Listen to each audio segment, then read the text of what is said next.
Je vous redis bonsoir, tout le monde. Naturellement, comme plusieurs d'entre vous, j'ai encore en tête les pluies diluviennes du 19 et du 20 juin dernier. Cet épisode nous a rappelé que les changements climatiques sont bien réels et qu'ils ont des répercussions sur notre quotidien. Il est donc essentiel de continuer à se préparer à ces nouvelles réalités.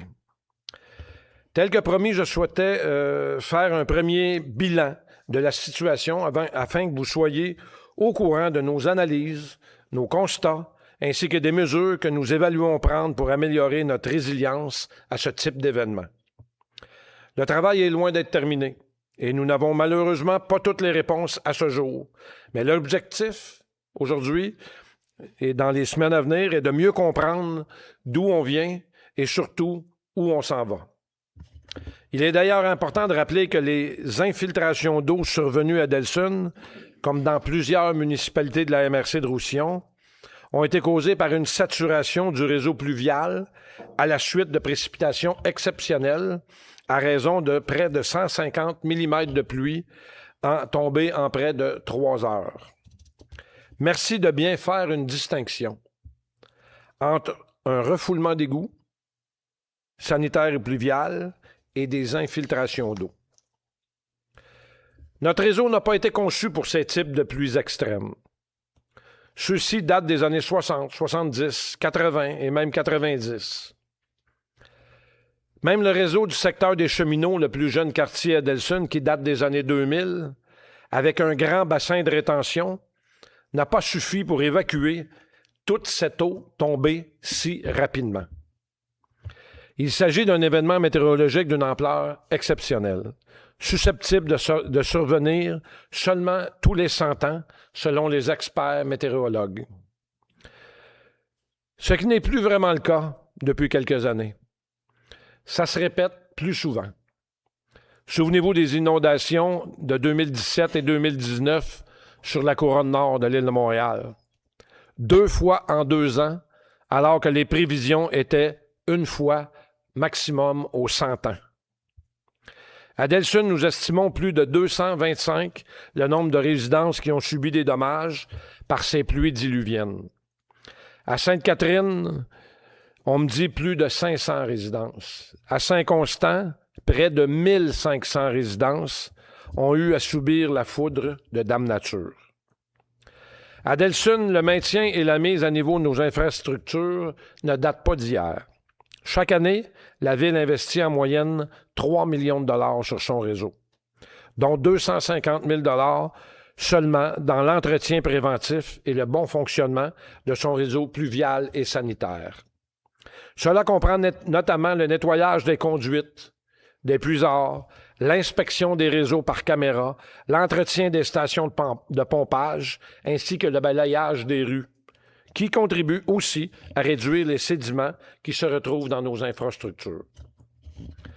Pas plus tard qu'en 2019, la Ville a investi près de 2 millions dans la mise à niveau de ces 3 stations de pompage afin de s'assurer qu'elles répondent à la demande.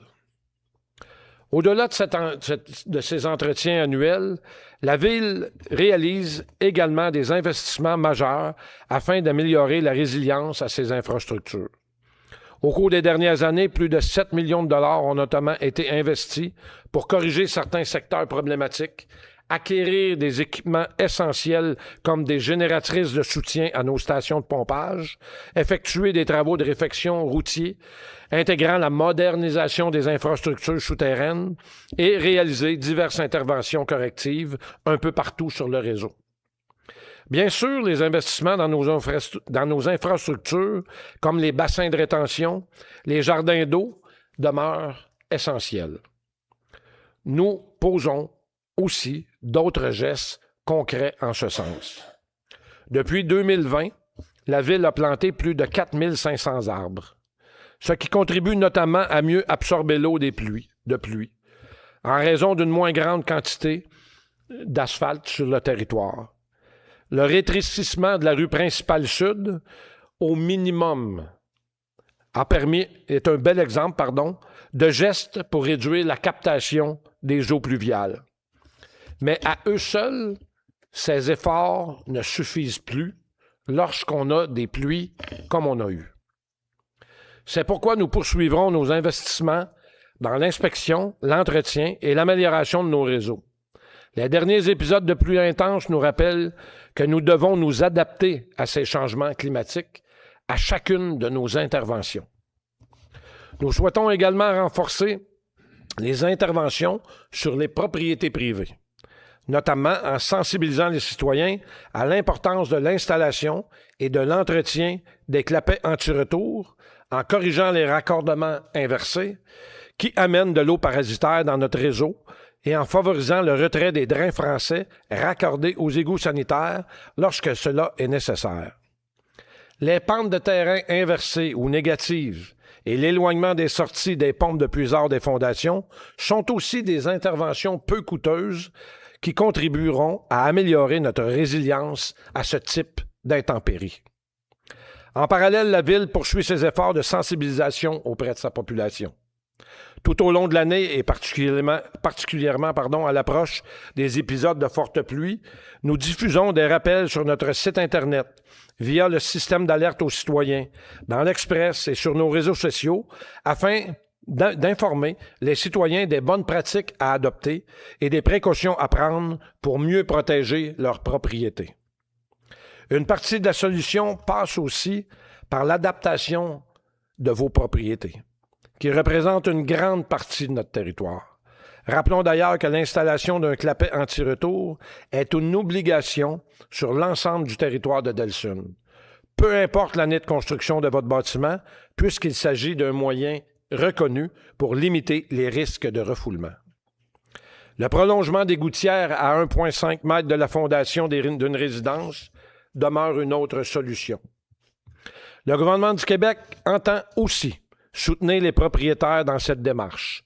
À compter du 1er octobre 2026, le programme provincial Réno-Climat offrira notamment une aide financière pouvant atteindre 1 000 $ pour l'installation d'une pompe submersible avec batterie de secours et un clapet anti-retour.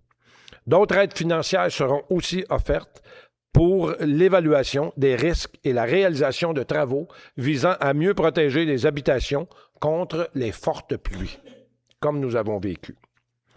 Le projet de loi 22 du gouvernement du Québec prévoit également d'accorder davantage de pouvoir aux municipalités pour mieux encadrer les nouvelles constructions et les rénovations, notamment afin de favoriser les bâtiments plus résilients et une meilleure gestion des eaux de pluie. De son côté, la Ville souhaite aller encore plus loin. Le conseil municipal entreprendra, dès la séance du 10 août prochain, des démarches nécessaires afin d'élargir son programme de subvention environnementale pour y inclure l'achat et l'installation de pompes submersibles ainsi que systèmes d'alimentation de secours de batterie. Les équipements achetés à compter du 19 juin dernier seront admissibles à cette nouvelle aide municipale lorsque le règlement sera adopté. Alors, on vous invite à garder vos factures si vous avez acheté ce type d'équipement. Concrètement, cela pourrait se traduire par des aménagements comme des surfaces perméables, des jardins de pluie et encore des systèmes permettant de retenir et d'infiltrer l'eau directement sur les terrains. Ces mesures contribueront à réduire les risques d'inondation, à diminuer la pression sur les réseaux d'égouts et à mieux protéger vos propriétés, lors des fortes pluies. Rappelons enfin que l'adaptation au changement climatique est une responsabilité que nous partageons tous, la Ville, les entreprises et les citoyens. En poursuivant nos investissements, en adaptant nos infrastructures et en travaillant ensemble, nous pourrons mieux protéger notre milieu de vie et faire de Delsun une ville toujours plus résiliente face à ces nouveaux défis climatiques.